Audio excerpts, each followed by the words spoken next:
Today's quick tip video is how to clean your air conditioning unit, and it's basically a general maintenance. We're gonna go ahead and get up on the roof. So we recently parked near a cottonwood tree, and I noticed these are pretty clogged up, so we're gonna clean those today.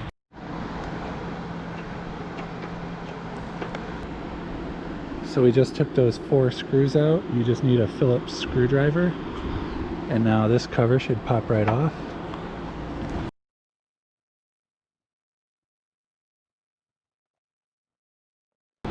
All right, we got the cover off, and I'm gonna clean all this out.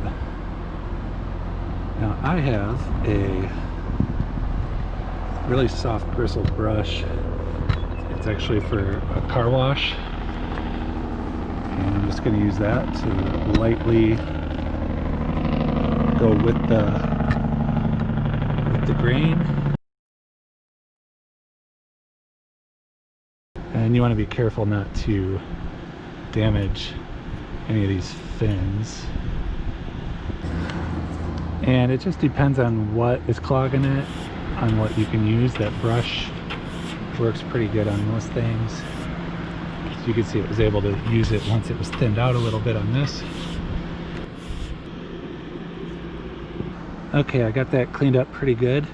I'm gonna go ahead and put the cover back on and put the screws back in, and this one's done. Move on to the next. If you have multiple air conditioning units, do the same to each of them. This is very easy maintenance, but it's probably often overlooked, and I like to come up on our roof every time we're ready to move to make sure there's nothing on top of the slides. And you can just take a glance at them every time you're up here, make sure they're not clogged up, and make sure your air conditioning is running good.